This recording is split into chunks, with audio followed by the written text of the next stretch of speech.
Baik, Assalamualaikum warahmatullahi wabarakatuh. Pemirsa Sulut Siar TV dimanapun berada, kembali lagi bersama saya Ahmad Syahid Kokalo. Dan bersama saya sudah kehadiran beliau adalah seorang akademisi dan peneliti, Bapak Dr. Ardianto Tola, MPD. Nah, saat ini kan memasuki masa-masa kelulusan, terutama di bangku kuliah. Dan saya lihat banyak kegelisahan mahasiswa semester akhir ini, Pak. Kesulitan dalam mengerjakan tugas akhir, dalam hal ini berkaitan dengan penelitian, pengerjaan skripsi dan lain-lain. Bahkan sampai ada yang menggunakan joki karena kesulitan-kesulitan yang dihadapi. Kira-kira apa yang menjadi tips, mungkin Bapak bisa berbagi sehingga kita bisa dengan mudah, paling tidak bisa meringankan langkah kaki kita untuk mengerjakan penelitian ini, Pak. Iya, baik, terima kasih ya. Saya sebagai dosen dan juga sebagai peneliti ya, dan juga sekaligus pengampu mata kuliah pada bidang metodologi penelitian. Memang betul, jadi hambatan yang lazim dialami oleh mahasiswa itu di tingkat akhir, terutama sekali pada saat penyusunan tugas akhir ya, dalam bentuk skripsi, tesis atau disertasi. Ini juga pengalaman sebagai pembimbing ya di perguruan tinggi di kampus. Nah, salah satu tipsnya adalah pertama, tidak ada pilihan. Mahasiswa pada tingkat akhir itu yang hari ini sedang melakukan penelitian atau sedang akan melakukan penelitian, ya harus membaca contoh-contoh penelitian yang dilakukan oleh berbagai kalangan, berbagai ahli, baik di perguruan tinggi maupun di non perguruan tinggi. Kita tahu sekarang ini kita bisa mengakses banyak sekali informasi hasil penelitian yang dapat diakses secara bebas ya, terbuka di berbagai jurnal ilmiah baik yang bersifat nasional maupun internasional. Bacalah hasil penelitian itu, kemudian coba review, lihat apa substansi masalah penelitiannya, lalu apakah itu relevan dengan bidang pendidikan atau bidang studi keahlian yang saya geluti atau gerapan masalah penelitian. Terus yang kedua, coba lihat substansi teori apa yang digunakan, apakah teorinya itu relevan juga dengan masalah yang akan saya sedang tulis. Lalu yang ketiga adalah bagaimana dia menelitinya, coba periksa metodologi penelitiannya.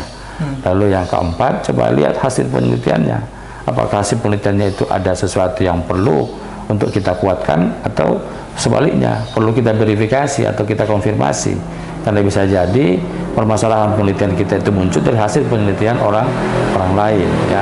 Itu terutama yang ada pada situasi semester akhir yang sekarang ini ya, ada dalam posisi galau ya, di antara mau tinggalkan kampus ya dan mau tetap bertahan. Ketika dia masuk kampus, nah biasanya dia menjadi mahasiswa yang kesepian karena banyak orang tapi tidak dikenal. Apalagi mahasiswa yang sudah sangat lama ya, udah 6 tahun atau udah sampai 7 tahun. Nah, kemudian yang kedua yang menjadi anjuran umum adalah bahwa sebenarnya pada saat kita menempuh pendidikan mulai dari semester 1, seharusnya sudah mulai merencanakan masalah penelitian. Dan dengan masalah penelitian yang kita rencanakan itu dapat kita konfirmasi dan berbagai macam sumber bacaan, termasuk kita bisa diskusikan dengan berbagai ahli, termasuk dengan dosen kita ya. Kemudian yang berikut yang berkaitan dengan unsur yang pertama saya sebutkan tadi, bagi mahasiswa yang sekarang sedang galau untuk melakukan penelitian, pertama jangan jauh-jauh mengangkat penelitian yang tidak dikuasai ya, pastikan penelitian itu dapat Anda tulis. Lalu yang perlu Anda periksa, apakah masalah yang Anda akan tulis itu juga ada dosen atau ada pembimbing yang bisa membantu untuk membimbing. Karena jangan sampai kita mengangkat permasalahan penelitian yang tidak ada dosen yang bisa membimbing kita. Lalu yang terakhir saya kira yang penting adalah coba periksa, ada nggak informasi yang terkait dengan masalah yang mau diangkat, ada teori tidak yang mendukung. Nah, jangan sampai ada permasalahan yang menurut kita bagus tapi kita kesulitan untuk menjelaskannya karena teori-teorinya susah untuk kita akses ya.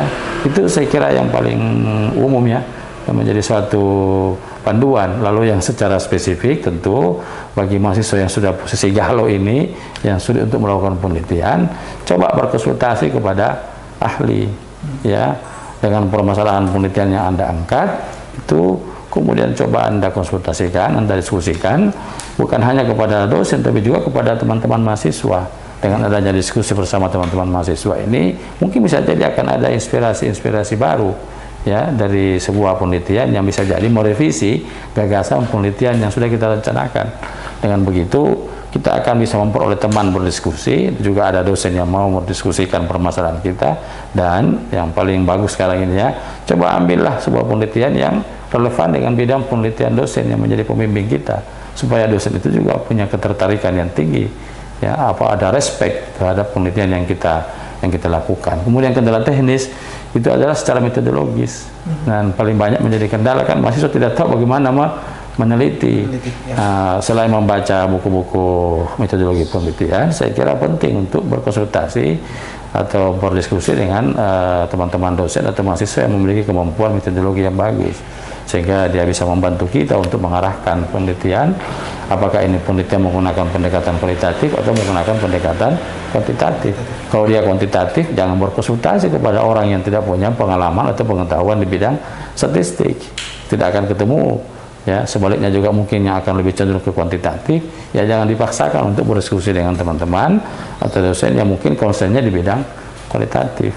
Ya, jadi harus selalu menempatkan sesuatu itu secara tepat, ya, sesuai dengan pembidangannya. Baik, jadi kembali lagi, yang pertama kembali ke literasi, banyak-banyak membaca, perbanyak referensi kita, dan juga berarti yang kedua teliti dengan apa metodologi yang kita gunakan dalam penelitian, dan juga sering-sering berkonsultasi kepada ahli, dan juga sering-sering bimbingan mungkin ya Pak. Iya, itu nah, pasti. Dan yang menjadi apa ya, kecenderungan generasi milenial dan juga Gen Z saat ini itu tuh suka segala sesuatu yang instan. Nah, yang marak belakangan ini kan adalah teknologi artificial intelligence. Misalnya ada satu tuh yang namanya ChatGPT. Kita kasih beberapa informasi, kemudian dia bisa menjabarkan banyak hal dan juga bahkan bisa parafrase di situ. Bapak menanggapi fenomena ini seperti apa, Pak? Ya, saya kira kalau itu dapat digunakan dan diberdayakan secara proporsional itu bagus, ya. Bagus dalam pengertian sesuatu itu kan harus dapat dimanfaatkan secara positif, ya. Saya kasih contoh kasus, paraphrase, ya. Mungkin kita punya keterbatasan di dalam memparafrase karena keterbatasan kosakata, keterbatasan penguasaan bahasa. Dengan memasukkan dalam sistem aplikasi itu, dia amat membantu kita, ya, membantu kita untuk membuat parafrase.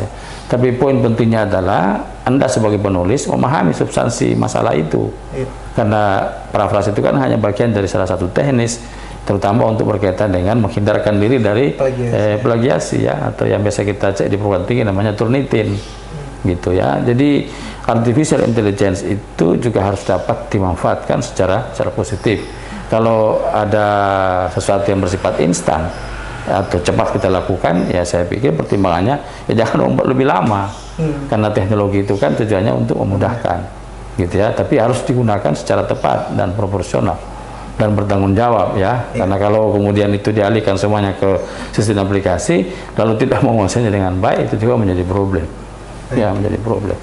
Jadi bisa menggunakan teknologi karena tujuan awal teknologi ini untuk memudahkan hidup kita, tapi gunakan itu dengan cara-cara yang tepat. Kita jangan terlalu bergantung dengan teknologi, tapi juga memahami dengan penelitian yang kita lakukan.